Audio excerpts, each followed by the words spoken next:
Hello, it's Weekend Handicapper from weekendhandicapper.com. In this video, I'm going to show you the power of trip handicapping, what it is, and how you can use it to make you some money on thoroughbred horse racing.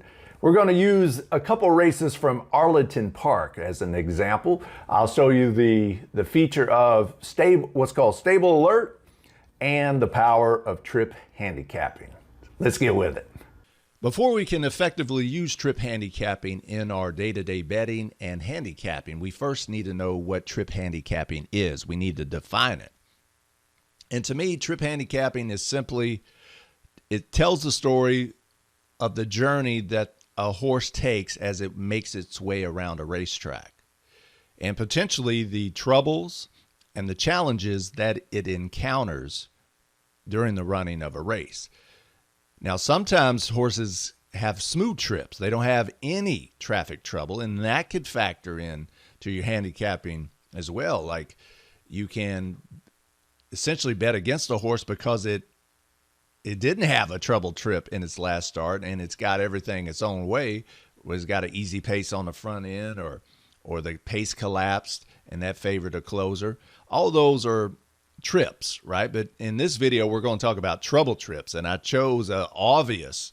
I wanted, for the pure sake of illustration, to show you trip handicapping at its most basic form. I picked a race that pretty much anybody that had decent eyesight could spot. Wow, this horse had some trouble and it finished well. I'm gonna bet this horse again. And that's how you want to approach trip handicapping. You see horses that encountered some trouble, that had a lot of excuses, or at least one big excuse that you can make for it, and you gamble the next time, and you say to yourself, if this horse doesn't encounter any of that kind of trouble, doesn't have a trouble trip, it has a great shot at winning. That's trip handicapping. Now, the race there are a couple races I'm going to show you is from Arlington Park, and I do want to tell you about a podcast. Chicago Race of the Day is what the podcast is called. It's a really cool idea, concept, and it's brought to you by Nico Newlist, and you can find her at Rogue Clown if you're on Twitter. And what she does is she just basically picks out a race of the day, whether it's Arlington Park's, Meade, or Hawthorne's. She just covers Chicago racing, really does a terrific job of breaking down a particular race. And she's really good about pedigree, really knowledgeable about pedigree and handicapping in general. So one time I was listening to this podcast, and that's why I decided to play this race.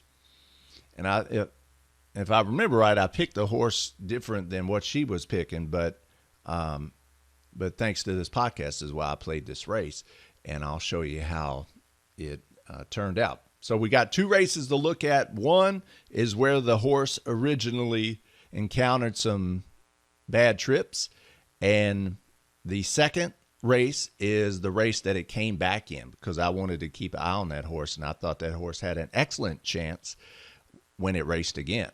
All right, so we're going to look first. What we want to look at is this horse right here, Swoonatra, a closer. And even though it's only raced one race, it came in second, but it had a horrible trip. It had an awful trip. And one of the keys to trip handicapping is you can keep, no matter how you do it, you put them in your what's called your virtual stable, which is offered by Twin Spires. A lot of these ADWs, I'm sure, has a stable that you could put horses in that you want to watch, horses of the watch list, some call it. Equibase has it. And so you want to have this continuous list of horses that you want to keep your eye on, that you think can make you money in the future. And this horse certainly fit that bill.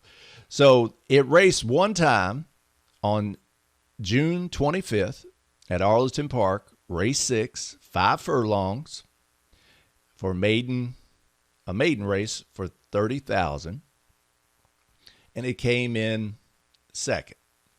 All right, now if you just looked at that, you could be like, so what? A lot of horses finished second. But then if you look over here, bump, stumble, start, and even that couldn't tell you much, honestly. I mean, how bad did it stumble? How bad was it bumped? Well, that's why it's important to watch replays. And I was actually watching this race, and I bet on this race. I bet on Swunatra.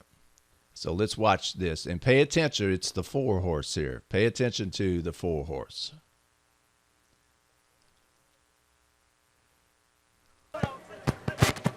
5 furlongs on the all-weather. All in line. So ready. So right there, Masterful Mistress. you can tell that didn't look from the too rail good. Draw. She's reckless. It got pinched at the start. And as you see, with good speed and very last. The black and gold chevrons is close now up. keep in mind this horse might be a closer, so I'm not freaking out too much. Masterful Mistress. I got a little upset because it didn't have a great start, right? Some horses came into it and knocked it off his game, but I'm still thinking I have a chance because this horse might be a closer.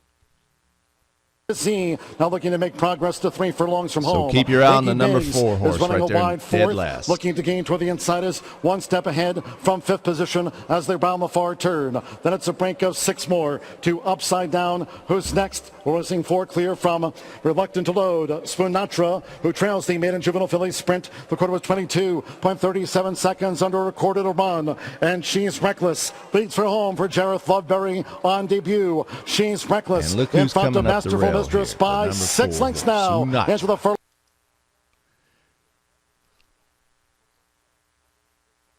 long rounds, 1 step ahead was switched out. Swunatra with late interest toward the rail. Then comes Miss Z. Iggy Biggs in an outpaced Upside Down. It's She's Reckless. She's Reckless will be the belle of the ball. All right, so She's Reckless, 1 by 4 from Swunatra. This horse had. There was an inquiry, but it didn't affect the finish because the 7 horse didn't really do anything. Let's see if I can get back to this. So watch the 7 horse who ended up winning. Ready. And the ball. See, the 7 horse didn't do anything. It was clear. It was these horses that came down and bumped into Swunatra, pinched him. And so that's how it goes. That's racing, right? I would say more often than not, your horse is going to get out the gate fine. So you don't have anything to complain about and get upset at most of the times, the majority of the time. This particular time, we saw how that horse finished.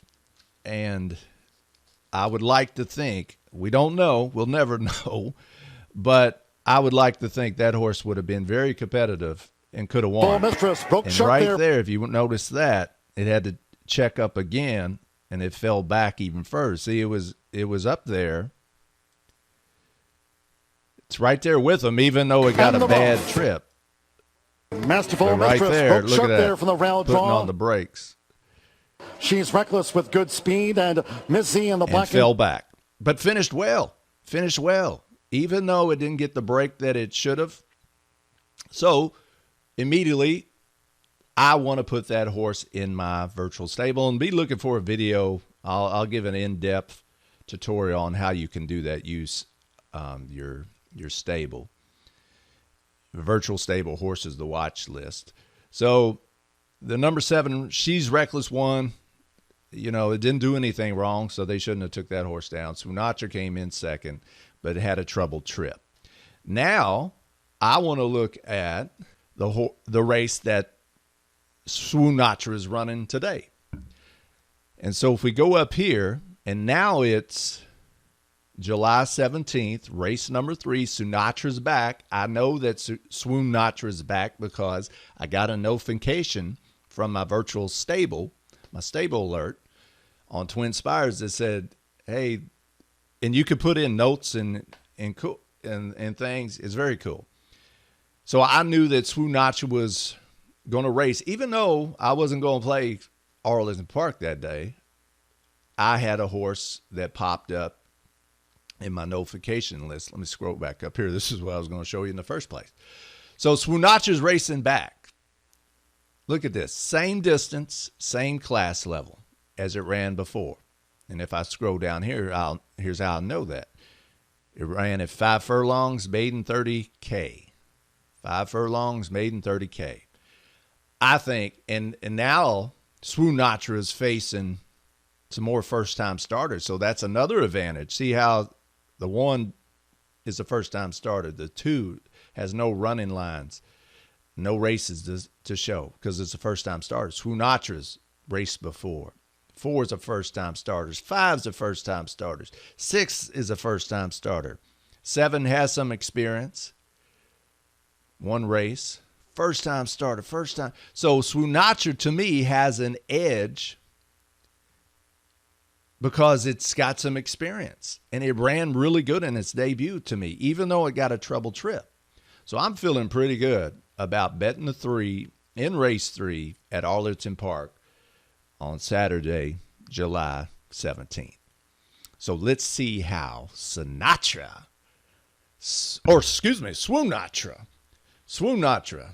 Let's see how Swoon Natra did. Let's pull this back up here. In its second race where I bet it back.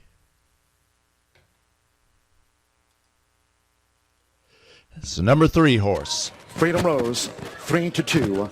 See if it gets a better start this time. They're in the gate. And they're off. And a sharp start for Freedom Rose right there toward the inside. Hold on Summer now. Bell, Hold on. Natra Swoon Natra's in front. What the? They're joined I by thought this Masterful horse was the Mistress, who closer, makes an so early the trainer bid. and jockey must be trying something here. Natra leads up the inside for Constantino Roman from Masterful Mistress, who's vying for second with the hot favorite Freedom Rose, who's right there for David Cabrera as they round the far turn. Joined out wide by another thing Eminent Victor. It's 2-1. It's 2-1. So I don't know if it's I can't chalk it up to it was because of that bad trip is why I got bet down a little bit. I mean, its morning line wasn't much higher than that anyway. But you see that a lot. Obvious bad trips, the horses get hammered the next time. They get bet down a lot the next time. I don't know if this happened in this particular case. I just think a lot of people could see, even if you didn't know about the bad trip last time, you could see that this horse has raced, has finished second against first-time starters. That's probably why it's 2-1. Who's moved up into fourth. The Godolphin newcomer, Wingspun, running in fifth in the Royal Blue. Somerville against the rail for Miss Rayson, Zazie Dazzle, and Lady Bernadette trails the maiden juvenile filly sprint. All right, so as we come into the stretch, I mean, hey, this is Trip Handicapping. That horse had a horrible trip last time. It broke a lot better, got out to the early lead, which I wasn't expecting. But I think part of the thinking is with these first-time stars, just clear them and let's go, because you don't know how they're going to react. Come on, Swoon Natra. It's Swoon Natra, first to face the Saturday crowd. Swoon Natra leads her home from Eminent Victor, who's charging hard now as they come down toward the final furlong. Eminent Victor strikes the front from Swoon Natra. Freedom Rose is now a one-pace third. Then Somerville and Miss Rayson, they're close to home. It's Eminent Victor on debut for Mike Puhich's 500th career win.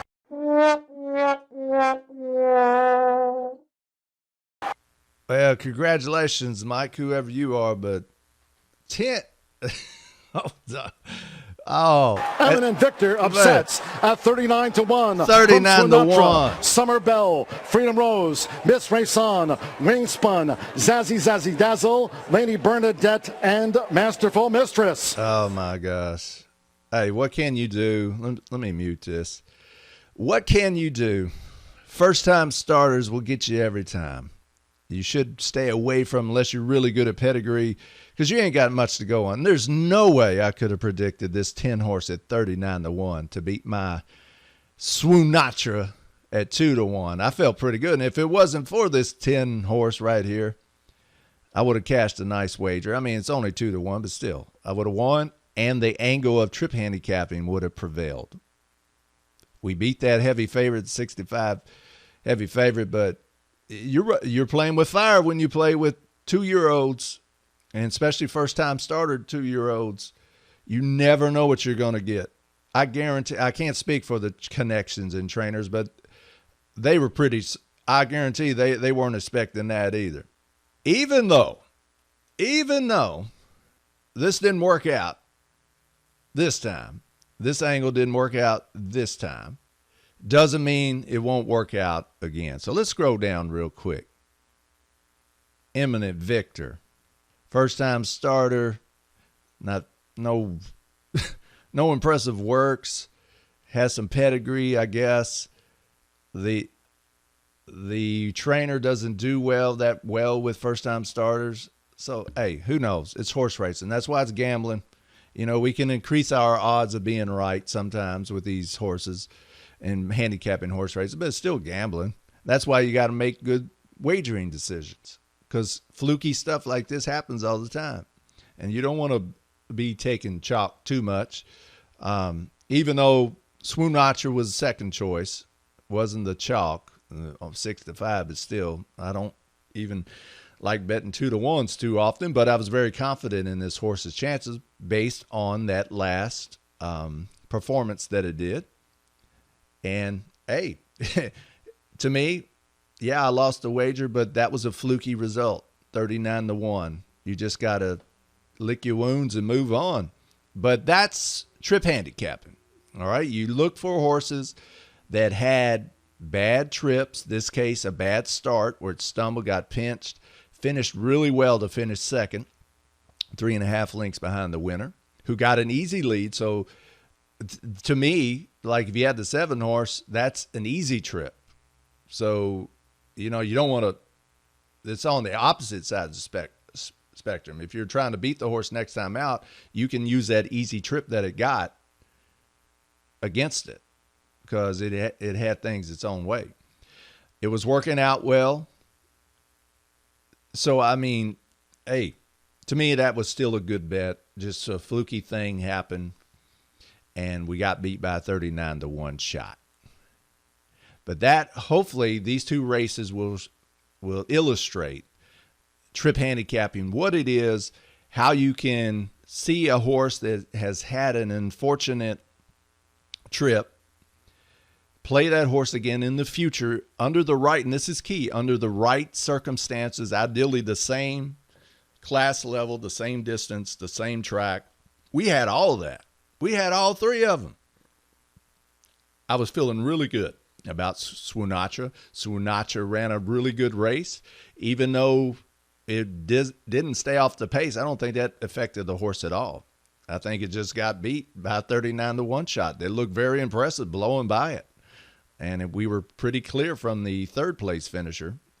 So, hey, it's horse racing.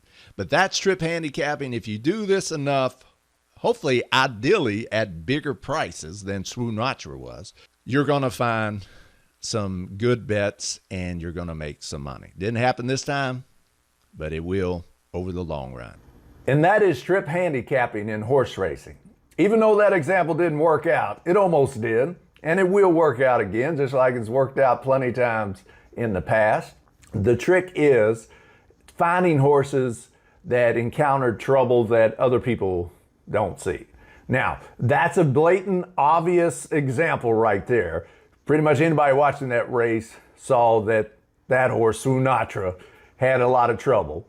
And it finished well, so you probably should bet that the next time. There is parts of trip handicapping that's very obvious to people. But the ones that not everybody picks up on, those are your gems. That's where you find some good prices and you can really make some money. So that's trip handicapping. Let's put a recap on this video and this example. Look for horses that encountered trouble trips or bad starts or face some trouble in their last race. And then keep an eye on those horses for their next race. See if they're at the same similar class level, same distance, kind of similar conditions as where they had the trip.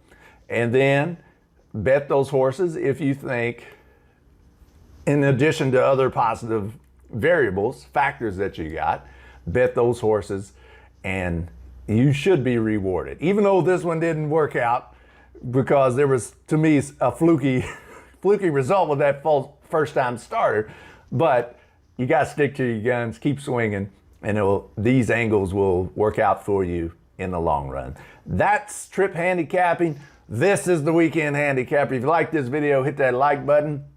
If you hadn't already, I appreciate it if you hit that subscribe button, notification bell, so you can get all the latest tips, tools, and resources to help you make money on thoroughbred horse racing. Until next time, happy handicapping and smart wagering.